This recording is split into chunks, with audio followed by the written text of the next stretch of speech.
So hello and good morning from Donington Park, day 2 of the first MSV weekend of 2022, and we start the day off with a very compelling grid.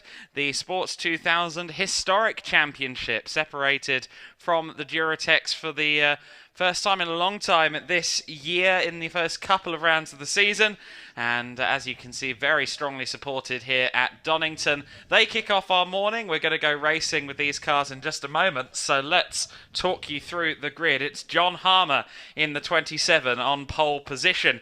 He is joined on the front row by Nicholas Johnson in the 62. Row 2, Tim Jacobson in the 116 and Paul Street in the 48. Row 3 is Chris Snowden in the 32, and the 46 of Trevor Welsh. Row 4, Mike Fry in the 33, Charlie Besley in the 14. Row 5, Nick Hyatt in the 36 and David Williams in the 92. Row 6 of the grid, the number 2 of David Muse and the number 17 of Clive Steeper. Row 7 is the 16 of Richard Cook and the 31 of Martin Herter. Row 8, Nick Bailey in the 12 and Charlie Hyatt in the 10. Row 9, Paul Tickner in the 38, Simon Aldworth in the 57. And the 10th and final row of the grid that I've got in front of me is Agi Eugenio in the 11 and Peter Needham in the 54 car. So we understand they're going to have 2 formation laps here per the timing screen a few minutes ago. That gives us plenty of time to intro in Sports 2000's resident commentator, media man. He's also going to have a go at some photography a little later on today as well. Chaz Draycott, my friend, how are you doing? I'm very good, thank you, Adam. Very good. Plenty of layers on this morning, though, I tell you that for free. It is absolutely freezing this morning. I don't know how you're wearing just a t-shirt right now. It is incredibly nippy out there, so make sure you are wrapped up, everybody. But yeah, it's great to be back once again. And what a fantastic start to our day here. These Pinto cars are absolutely wonderful. Very different visually to the Sports 2000 Durotex we saw yesterday. These don't have the humongous splitters and wings and big aero packages that the newer cars do. A little bit down on power in comparison as well, but the racing is just as good. All these cars are a very slippery little shape. They're wonderful to watch, but it's fantastic to see such a massive grid of them. 21 of these beautiful Pintos at the start of the season is just a fantastic thing to have. We only had 12 enter the entire championship last year. At most races we had about 6 to 8 cars taking part, so it's wonderful to see so many. And it has to be said as well that Ross Hyatt has put in a hell of a lot of effort into making sure that all of these Pintos do come out and enjoy themselves and get involved in all of the fun. It's been a massive push from him, and we send our thanks to him for underwriting basically the whole thing, to be honest. There is actually a sort of slightly different championship in the championship for these Pintos as well. It's known as the Apsley House Pinto Cup, basically from Ross and Apsley House Capital. It's one of the, as this has been provided to me as part of obviously the sponsor for the series, but Apsley House Capital PLC is one of the largest residential property developers in Birmingham. They're developing over 2,000 apartments in the centre of Birmingham and Bristol, and based on their sort of capital and everything else that they've been doing, they have been able to underwrite this championship, which is wonderful to say. So it's great to see the support is there, and thank you, of course, to Ross Hyatt. Many people around the paddock and around motorsport know Ross. He's an absolute star, and his 2 sons are out racing as well, actually. Charlie Hyatt in the number 10, and a bit further up the order, Nick Hyatt in the number 36. I think Ross has actually had some issues with his own Lola, unfortunately, so will not be out. But of course, locks for vans as well under the sponsor of the Sports 2000 Championships this year, the title sponsor, and they have their livery on the pole position car for this race. John Harmer in that number 27 Tiger is ridiculously fast, so I'm really looking forward to see what he can do.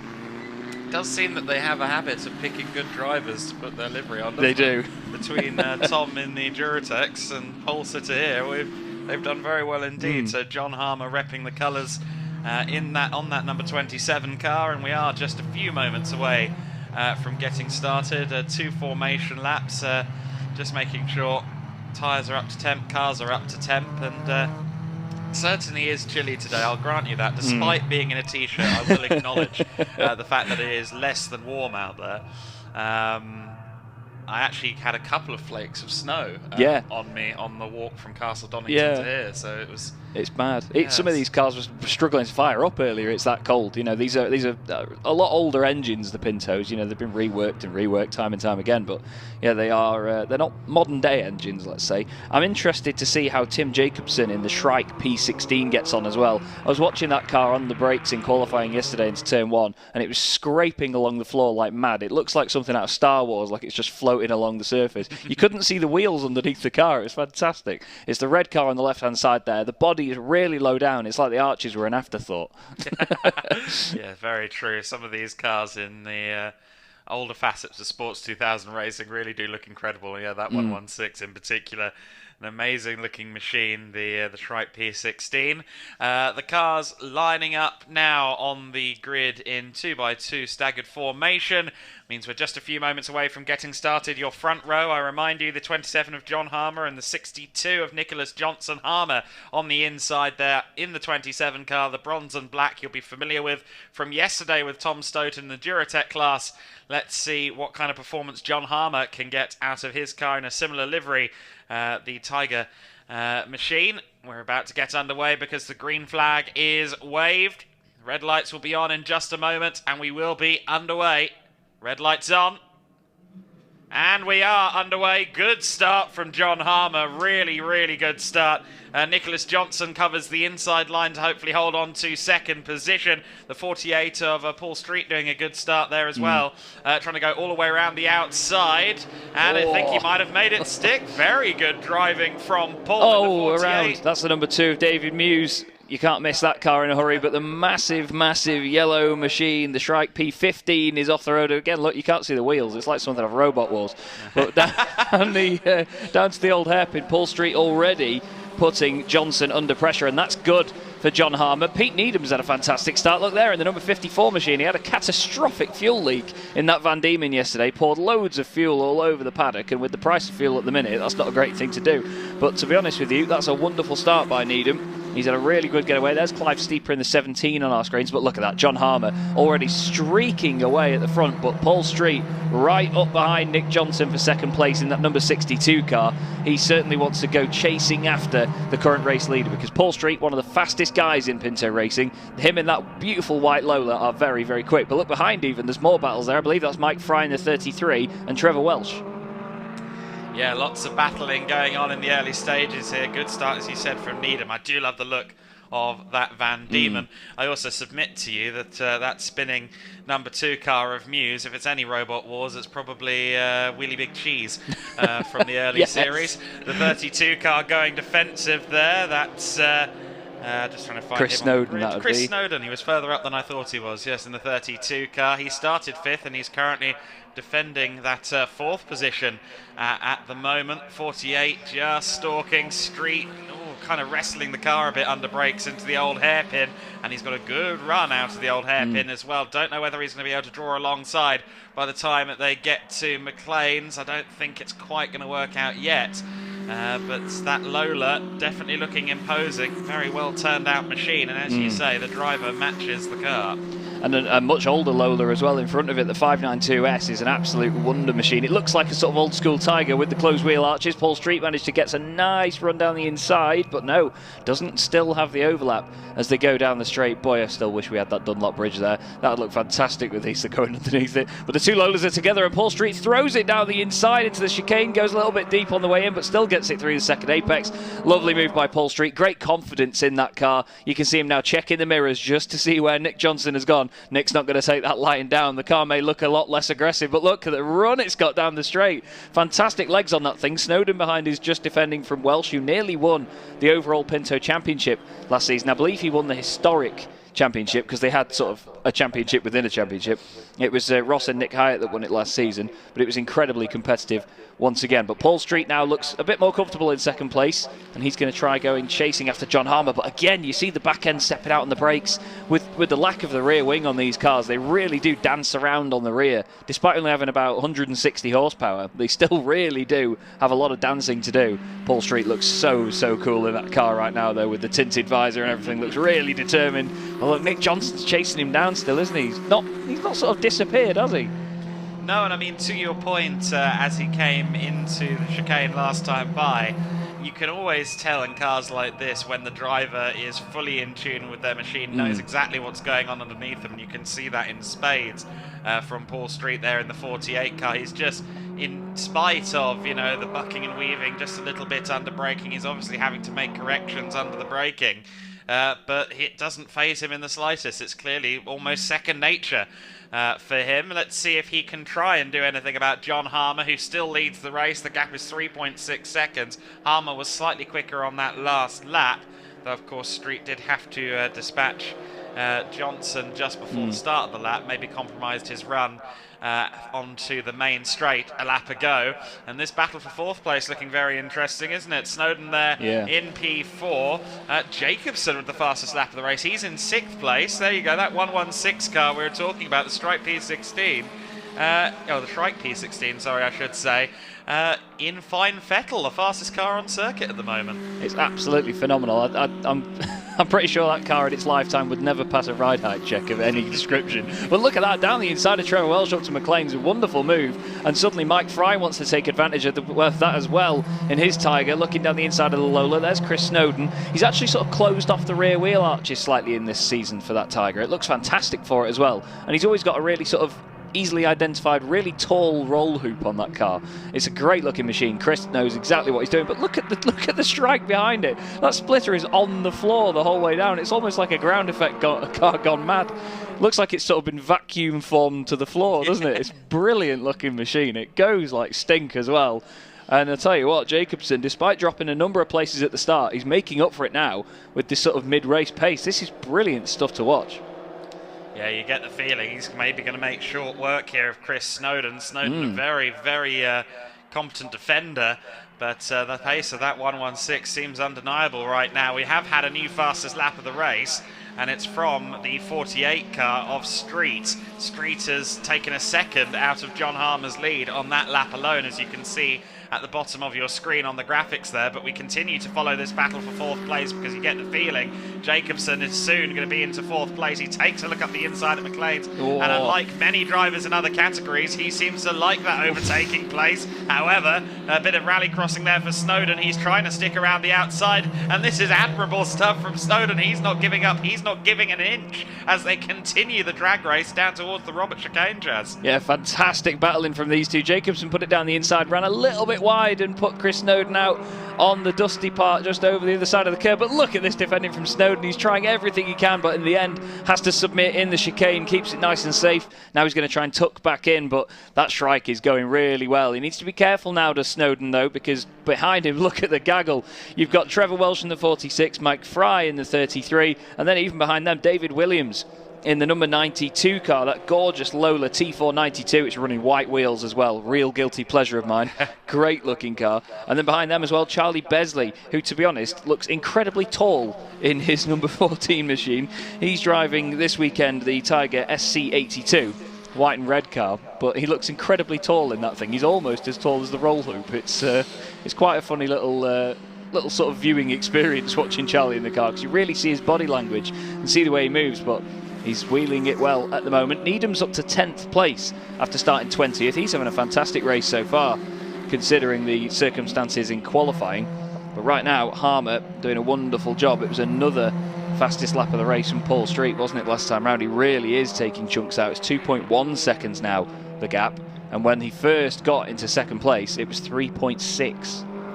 Yeah, so that's going down exponentially. We've still got 12 minutes and 25 seconds to go. Here you see the top two on your screen. Also not letting go at all is Johnson in the 62. He's actually just ticked across the line for another fastest lap, a 1:14.475 for the 62 of Nicholas Johnson. So the top three seem to be compacting together. We've got this car in fourth place, the charging Tim Jacobson. I think he might be a step too far back to be a factor for podium contention, unless he finds a bit more pace out of that Shrike P16. But everyone at the sharp end showing very impressive pace on this rather early start here at Donington. Oh, he's just gone really wide though at the old hairpin. Jacobson went really wide at the apex. That's going to have lost him a lot of momentum there. And you can see here, that's Aggie Eugenio just being lapped there by John Harmer. Aggie's made his return to the championship after a couple of years out. It's been fantastic to see him. He's such an enthusiastic bloke. He was really, really pleased to meet me yesterday, and we had a really good chat and a chinwag. Right now he's just staying out of the way of these guys as things go. But it's been fantastic racing so far. I unfortunately have to inform you that Clive Steeper has retired from the race. Saw Clive again yesterday for the first time in a while. He's done a hell of a lot of work to get Locks for Fans involved in the Sports 2000 Championships, but unfortunately his first race not going quite how he wanted. He did tell me that he felt a bit conned because he doesn't get an extra second a lap taken off of his lap times as sort of return for bringing the sponsorship to the championship. But yeah, unfortunately it's not gone his way. But that beautiful white Lola of Paul Street is looking really, really good right now. But look at that, Nicholas Johnson in third place now does the fastest lap. Again, 1:14.1. That is some 7/10 quicker than Harmer on that lap and 4/10 quicker than Street. So they're all sort of accordion affecting together, aren't they?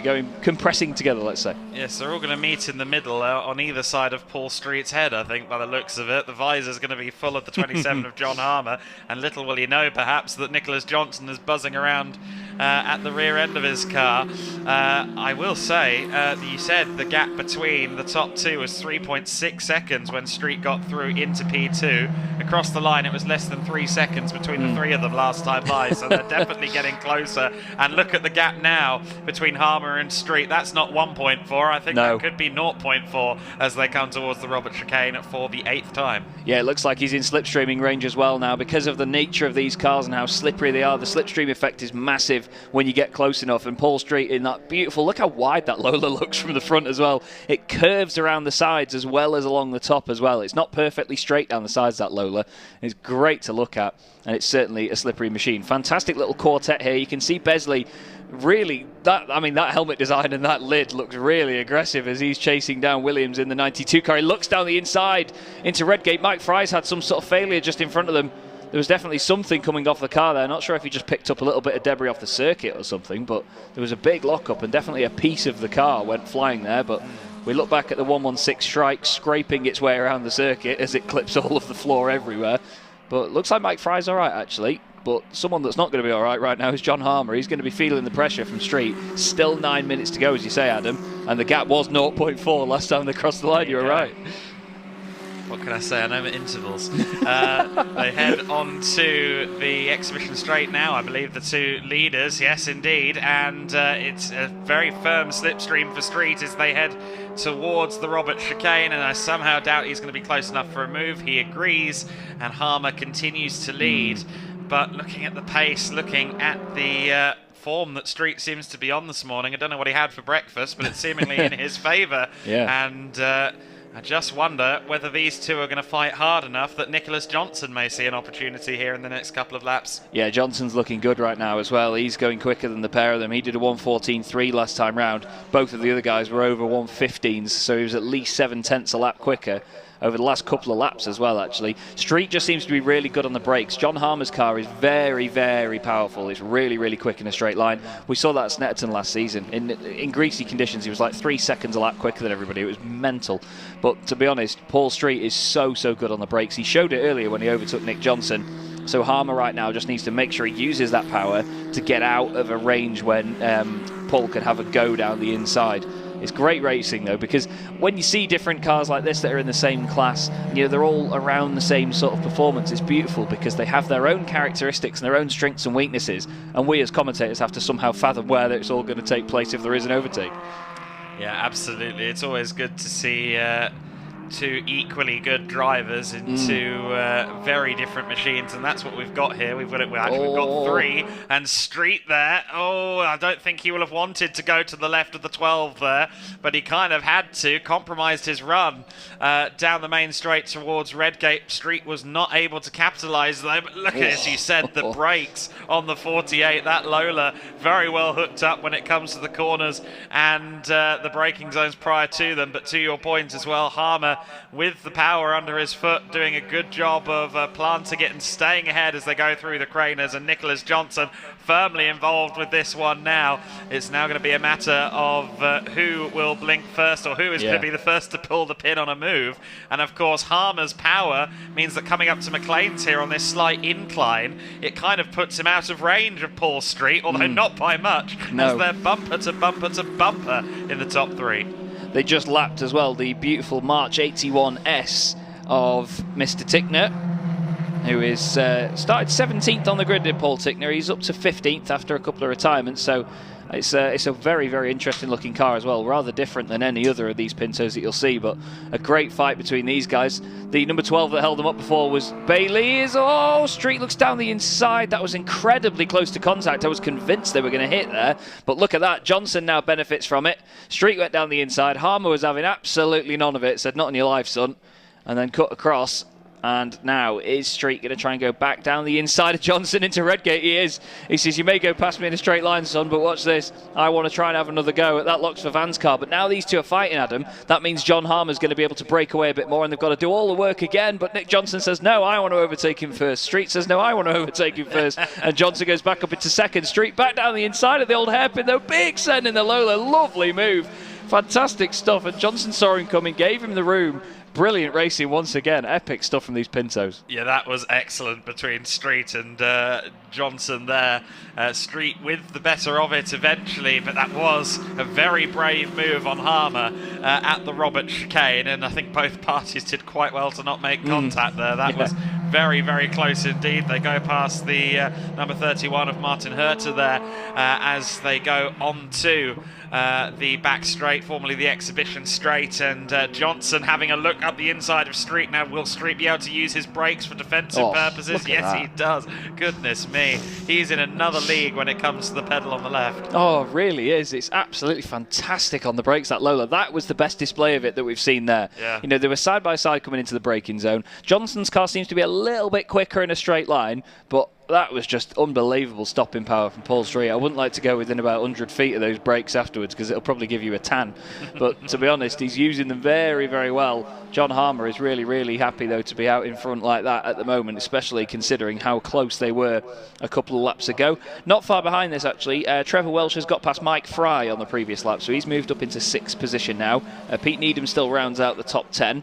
And then in 12th place, we've got Richard Cook, who is in what would be considered a Hyatt sandwich, but I think we've considered this one before as a bit of a silly phrase, because really the thing in the middle would be what describes the sandwich. So it'd be a Cook sandwich, and Hyatt's being the bread. I heard somebody talking about it a while ago, and they're very, very right. It might have been you, actually. But it's Hyatt and then Cook and then Hyatt again for 11th, 12th and 13th. But this battle continues at the front. Paul Street gets back into slipstreaming range now of John Harmer. John feels the need to go over to the right just to try and break the slipstream, but he makes Paul go over there. Paul's back down the inside. This time it's much tidier. He gets the overlap and he's into the race lead. John gave him the room, and look, Nick Johnson comes through as well now. Street checks his mirror. You can really see him moving around, checking this way and that way to see where they're going, see who's doing what. Johnson's looking over to the right-hand side at Harmer now. These two are going to start fighting.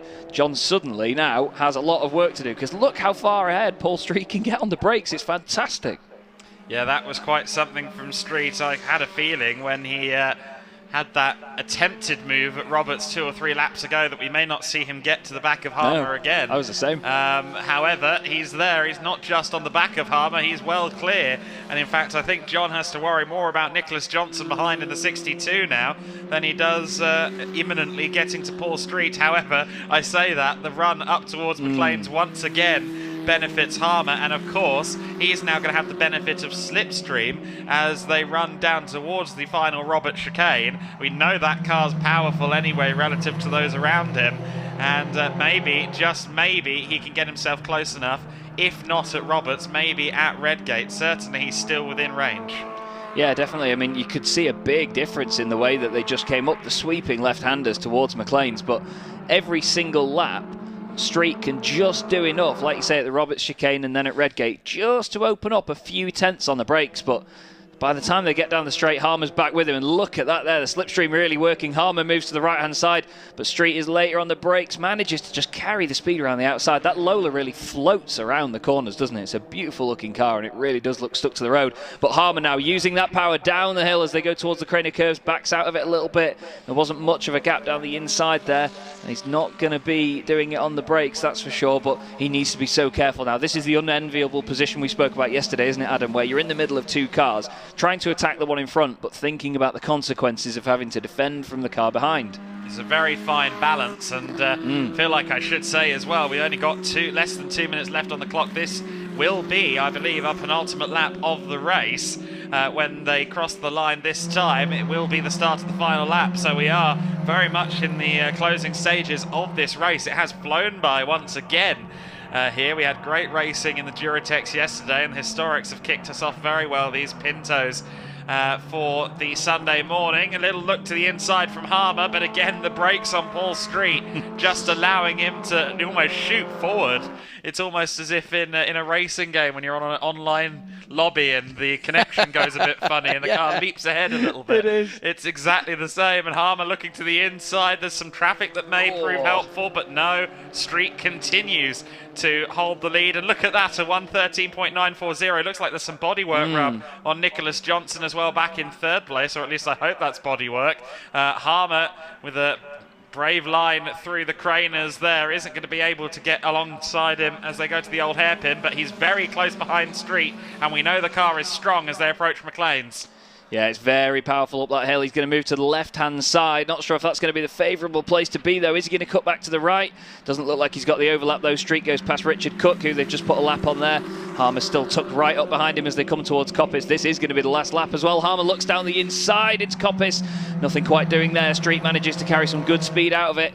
Now this is going to be the pivotal moment, isn't it? Because we know Harmer's not got the pace to beat him out of the chicane if he isn't already in front.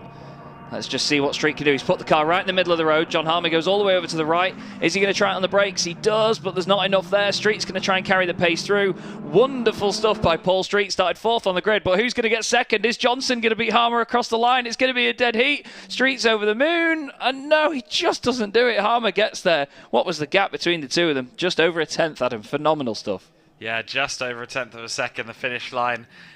Quite close to the last corner there. If it wasn't for that, I think maybe we would have seen Johnson pit Street to second place. All the other cars coming through in practically one little gaggle there. That was the battle for fifth place that was headed eventually by Snowden in the 32. So Street, Harmer and Johnson are podium finishers, of course.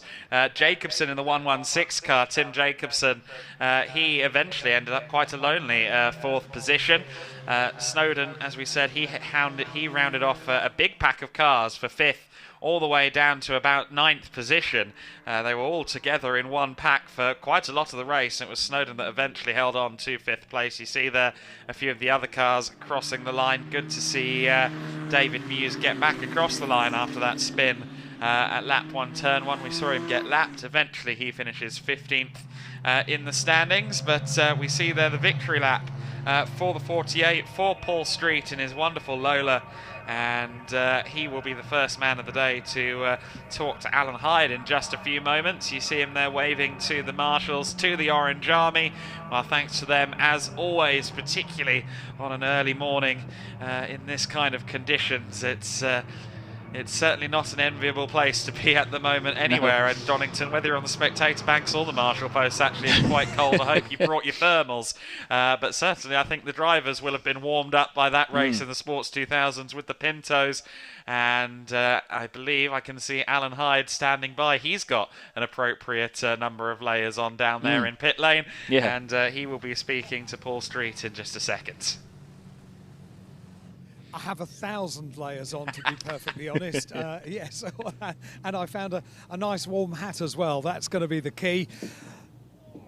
Off comes the steering wheel and out of the car for our first race winner of the day. Not easy to get out of the car. I'll give you a moment so you can get the gloves off and the helmet off as well. But Paul is going to be a very, very happy first winner of the day when we get to have a chat to him. He really rather proved that determination pays off in the end, and fantastic performance to start the day Paul, many congratulations. Yeah, you are wide-eyed because I mean, you really had to keep up the pressure there, didn't you? That was as hard a race as I think I've ever had. I mean, Nick and John were driving brilliantly, and it was John got away. I was maybe a tenth of a lap quicker or something like that, so I was catching him, so that I knew traffic was the way.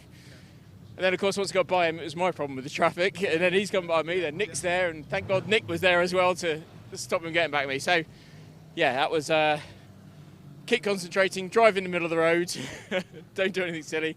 The guys drove brilliantly. I mean, there was no contact, there was nothing. We were side by side multiple times, so it was that was great fun. Yeah, it was super to watch.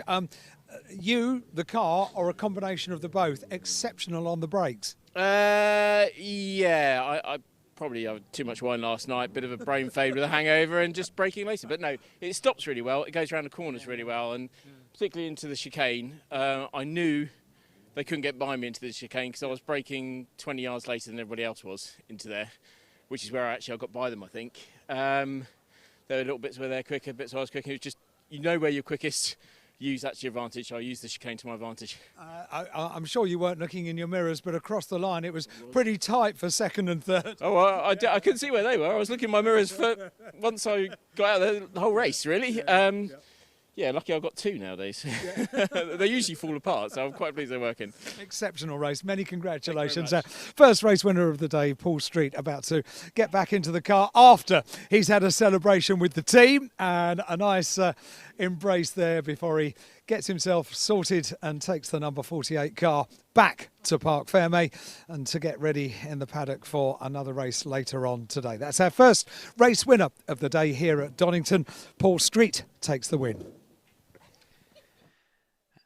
A great win then for Paul Street in the 48 car, and a victory by just 0.4 of a second ultimately over John Harmer. Nicholas Johnson was right there in the battle as well. He finishes third place. The Shrike P16 of Tim Jacobson, rather lonely there in fourth eventually. Chris Snowden topping the second battle pack, if you will, in fifth place there, ahead of Trevor Welsh in sixth. Mike Fry in seventh. Charlie Besley taking eighth, ahead of David Williams in ninth. And Peter Needham eventually rounding out the top 10 in his Van Diemen. 11th place, Nick Hyatt in the Lola T91.